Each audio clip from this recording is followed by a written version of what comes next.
Welcome everybody to Project You, Project Me, the FTG guide to self-belief and self-coaching. Why not come along and listen to people like you, people like me, leaving legacies for your future? So welcome everybody to Project You, Project Me, and today we've got a fabulous guest actually, someone I've known for a long time in Mr. Dave Graham, Royal Signals, but I'm not going to tell you about him myself. Dave, over to you. Tell me a little bit about yourself, where you've come from, how you've served, your family, that kind of stuff. What's going on, pal? John, how are you doing? Thanks for having me on.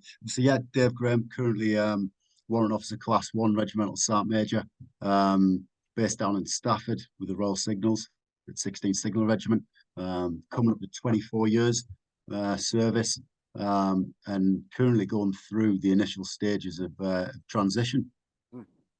Yeah, absolutely, mate. It's important, and it's great to leave a legacy and to talk about how you're feeling at the minute. How's your family getting on with all of this? I know that you've moved into the location you want to move into in the UK, but how are they settling down? How's all that going? Yeah, I think we made the decision a number of years ago to Yeah.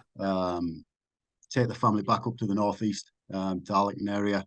It was important for them rather than following me around chasing my dream within the military. So it was good to get that solid footprint, certainly with the kids at school and my wife Kat, so she could have her own career. Yeah.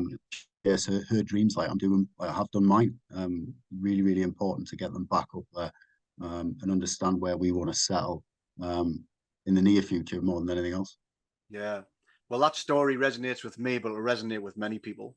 There is, something called the military spouse. There's two kinds of spouses in the military: ones that have served and ones that haven't.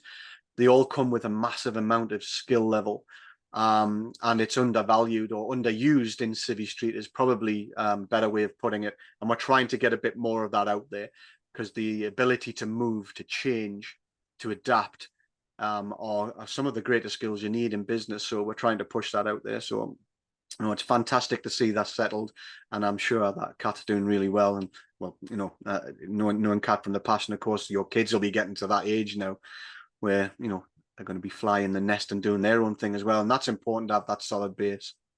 No, I absolutely agree, and it's challenging for families. The military do encourage that you settle your roots down, Yeah. but from my experience, I've done it for over 6 years, been what they called unaccompanied. So I'm home on a weekend and then back in Stafford during the week. Yeah. And it is challenging both sides, and Oh, you've got to respect the support that your family gives you. And I yeah. think the military is slowly but surely coming around to that. Certainly from the support that they provide, it is getting better, which is good to see. Yeah, I mean the sport's fantastic in the military if it's used well. Um, what we're finding though is the majority of people we're speaking to probably haven't got a mortgage. That probably don't think they can get a mortgage. Clearly, you've got yourself ahead of the game with that, and sometimes it can be that barrier, that fear factor. I'm not even going to bother doing it. So, if anything, if there's people watching this who haven't got that, I would suggest that they look into it because the military will support in that big time. No, I absolutely agree. And we the workforce they receive a lot of briefings, certainly from people like your good self and other partnerships coming in that are aligned to the MOD, and we're seeing it more and more. Certainly, probably over the last 5 years, and it's incredibly important. Certainly, with your current sort of world we live in, and they need to understand that they need to look after themselves Yeah. and families from a financial perspective right throughout their career. I'm sure, listening to you, it's all good stuff. So, I guess the soldiers under your command are in good hands. So, I'm I sure they're hope at your so. office asking every day some of your advice. But let's go into the transition because we did mention that it's early stages. Early stages being it'll be all over in about 3 weeks' time because that's how long it seems to take in the transition. It kind of hits you very quickly, very hard. How's your transition going? What's your kind of plan? What are you really looking for? What's your process, Dave? I think first and foremost, people need to understand how daunting it is. Mm. You spend all this time Mm. in a protective bubble with the military looking after you, and then all of a sudden you wake up one morning, and you realise that this initial career is coming to an end, and you need to go and find something else that you're going to do as a second career. Hopefully, I'm approaching it in the right manner. I've got 18 months left before I hang my uniform up, and I just looked at it and I thought it was, incredibly important to start the transition now. I'm in a fortunate position, mainly, potentially based on rank and appointment, that I have a degree of flexibility.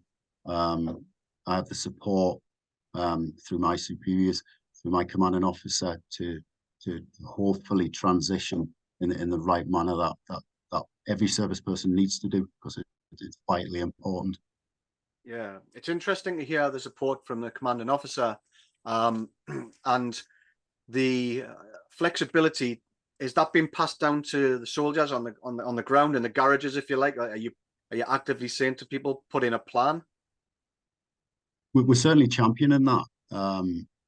Whether it's getting down onto the shop floor, so to speak, it's difficult. Somebody like myself, it's far easier for me to manage my time. I can look at my calendar because I control it, control my diary, and identify when I've got that white space, in order to do these things, to look at elements where I'm going to build my CV, enhance sort of the LinkedIn perspective, and plan a number of months ahead. The younger soldiers, very difficult for them because they don't have as much control over the time that they have, certainly within that the sort of the military working day, working week. Yeah. We're trying to push it out there, but it does have its challenges, certainly with the younger generations. Yeah, we're certainly seeing that, to be honest. Um, we see a lot of people who've got the ability to manage their own time doing what we're doing. Um, the youngsters, and there's a lot of younger people leaving the military. We don't see so much of them. It's kind of why is that information not being passed down? I think it's important that that's happening because we've got so much opportunity for them. But we also spend a lot of time with the younger soldiers saying, actually, you're not ready to leave, mate. So although we won't have the statistic on that, many times we sit with people and we say, you might want to give this a bit longer. Actually, that's a great option for the military, because if they stay longer, that's another chance to keep them for longer and then mature them and make them stay by giving them something they can't refuse. Yeah, I think the younger generation these days, and it's probably not just the military, but it's rare that they're going to have 20+ year careers in any industry or environment. Absolutely. But what we need to do, certainly from a military army perspective, is we need to look after the workforce. We need to encourage them to look at transition even when they're in. Best prepare them. The old adage that you probably heard it during your career is, you're in control of your own career. Your resettlement starts day one in the army, Yeah. All and that stuff. nobody ever believes that. Nobody listens to it. Certainly for somebody like me and yourself that's went through it, it it it really is true, and it takes a long time to hit home. And that realization, that that big green machine, that's the army, that keeps on turning, Yeah. long after we've hung up our uniforms. So Mm. I think, bottom line for the younger generation, the younger soldiers, look after yourselves, and ensure you take sort of control of your career, because the career might be in uniform right now, or prepare yourself, put yourself in a good position where you're going to have future success and potentially a different career. And that could be within 5 years, 10 years, 15, 20, doesn't matter. Yeah, 100%, mate, 100%. And, looking back, something came out in my early days called the PDR. You still got yours? I've got it. It's in my bottom drawer. Yeah. So many service people still have them. Now, the way that I seen the PDR at the time was, I'm not going to do that. I've got no emotional connection with City Street because no one ever taught me that one day I was going to leave. When I look back, I think that was 30 years ahead of its time. The problem is when people bring something out like that and don't explain it properly and then get people who are still serving to push it through service, the emotion's not there. So the people who are pushing it don't really care because they're not getting out. And then all of a sudden, a great product really dies a death. And I think that's what happened with it. So people now call it a doorstop and a collection for all my qualifications. But somewhere in there, it's resonated with people because they've kept it. But what they haven't done is they haven't documented anything. So really, in theory, if I was to ask you where you're getting your information from for the last 24 years, 25 years of your service, where are you really getting that from? I mean, information. In what respect? What As in information? Yeah, reports, things like that. Are you looking back and stuff like that? SJAWS maybe? yeah, absolutely. So, we're lucky now with sort of the IT and Yeah, that we have and the access that we've got. You can retrieve everything like that. I'm probably a little bit stranger than everybody else. I've still got some paper copies in that PDR. I think what is challenging, people are fairly short-sighted. They look into the near future, and what I okay. say probably is about the near future is over a 12-month period of what they've got to achieve then. That's probably is ingrained with our evaluation processes within the army. Yeah, And perhaps. we become very, very blinkered in that respect because it's always the next step, the next step to the next promotion, whether you're going to go from lance corporal to corporal, corporal to sergeant, or further up the promotion ladder, and that is probably is impressed on the young soldiers and young officers from an early stage of their careers, so they don't really look too far ahead because probably not so much not allowed to, but it's not on their radar. Yeah. Well, the transition, the process, the transition might well do that to them mentally, though. So if you put a career inside a blank box, be it 2 years, 4 years, 10 years, 25 years, it's the same career. It's just longer, but it's in a box. If you say to everybody, we'll sort your end out when you decide to leave, if we just use that 12 months as a number, then you actually take a responsibility away from an individual because you're telling them we'll fix it here. However, if you give that responsibility back and say, no, you fix this here, one day in this, you will be here. So do everything inside this box now to get you to that level. That would probably change the transition. Yeah, I would agree, and I think it's important. It's a big part um, of any organisation processes, really.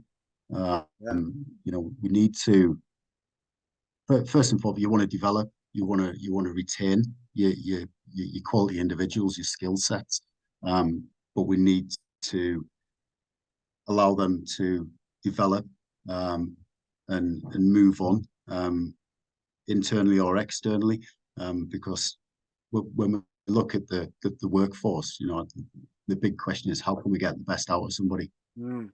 Get the best out of somebody by developing them, providing them experience, knowledge, all those key skills, and looking after them and treating them in the right manner. Because when you do all that, and if you get it right, whether that's one individual or group of individuals, they'll respect you for it, and they will work hard for you, and you've probably retained them while developing them. Yeah.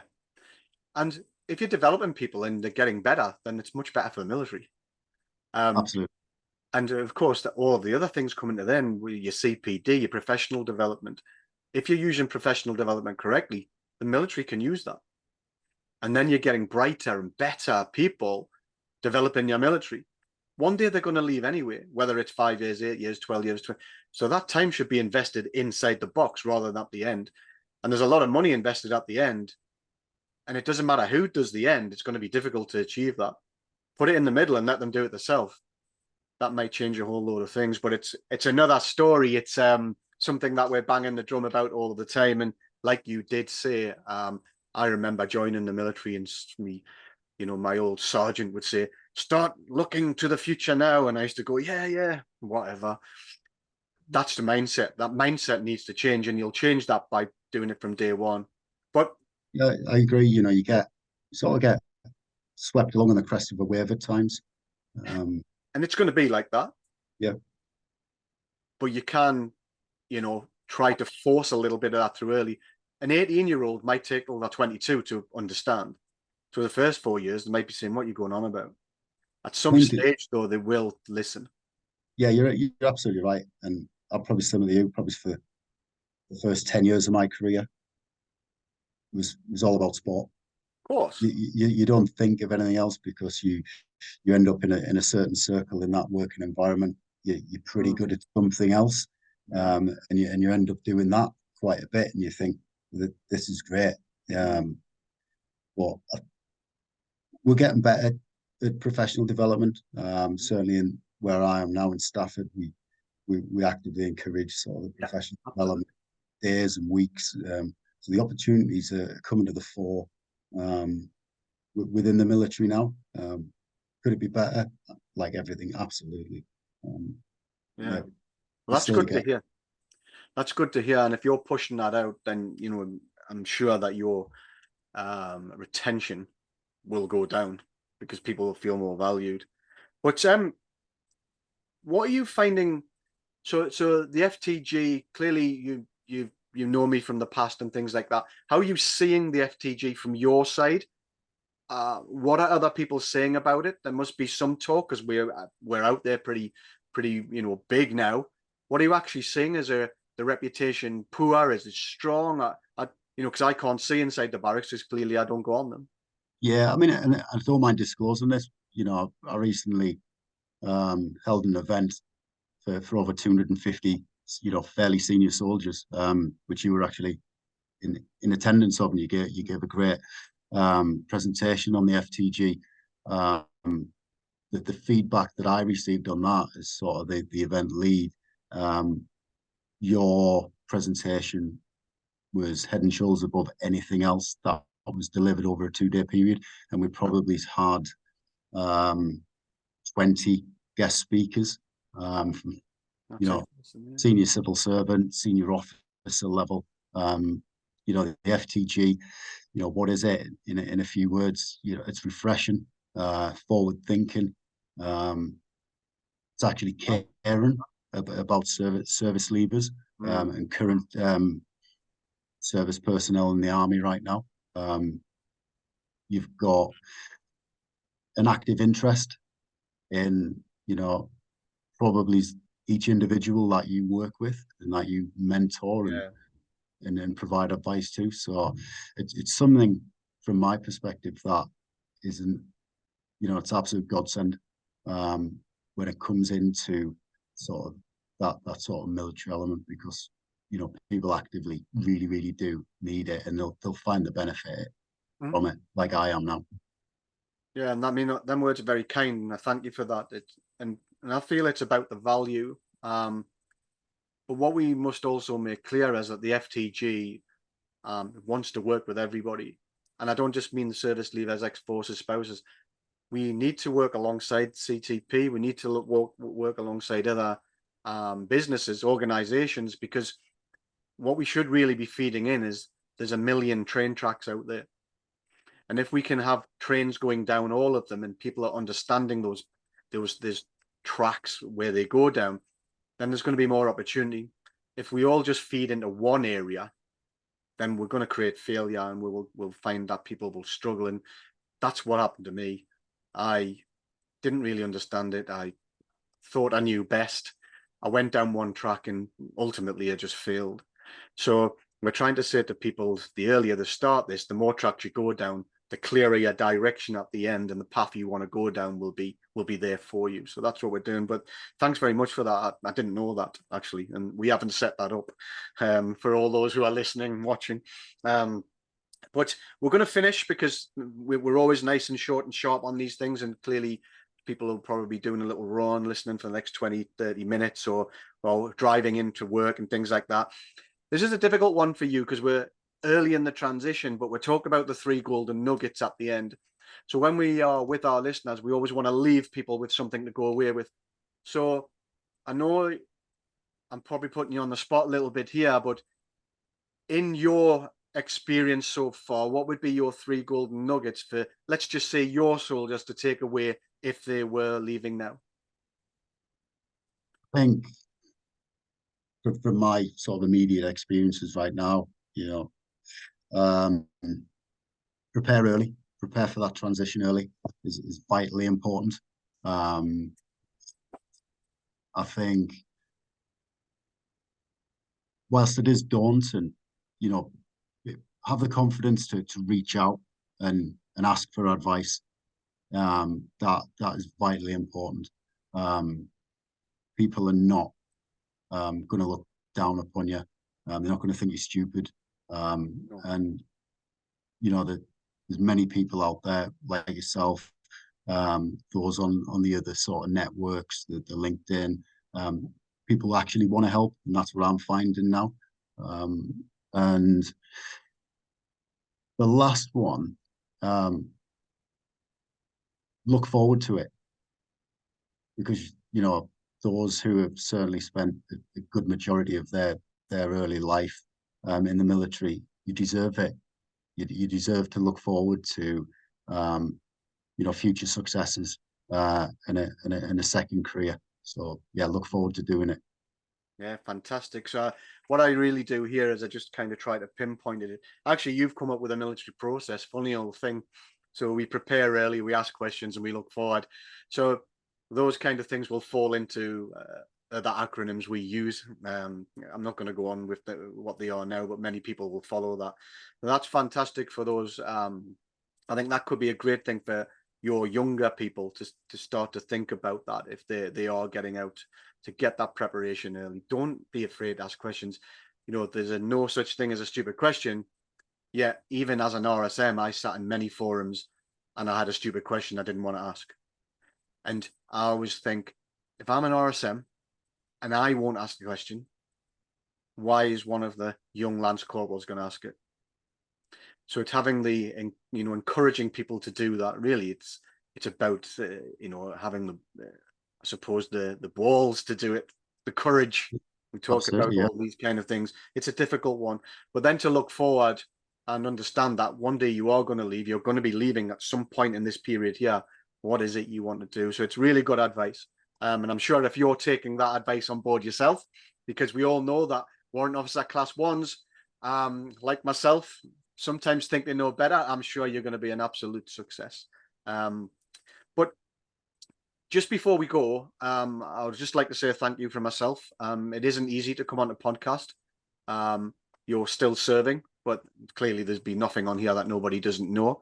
It's really, really important to get your message out, especially when you're in a command of probably 500 soldiers, because they will listen to this. They will watch this and they'll be interested in it, as will many other people. So I want to thank you for coming on and doing that. And, from the Forces Transition Group, I wish you, Kat, and the kids all the luck in the world. And I'm sure we'll see you a lot more as we move into the future, Dave. But I look forward to it. Appreciate it, mate. Yeah. I've enjoyed it. It's been good. Stay safe, take care, and we'll get you back on once you're in your first job. Thanks, mate.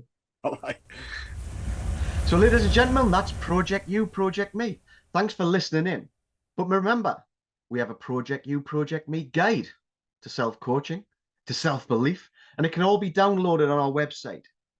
We also do the 5 fundamentals: CVs, professional writing. We do brand, we do CPD, making sure you're going in the right direction. We're also looking at your elevation, giving you 2 times the chance to set up your interviews before your first actual interview. And also we look at your financial plan, massively important for your future, for you and your family. So why not come along? Have a look. What you got to lose? It's all free. Stay safe.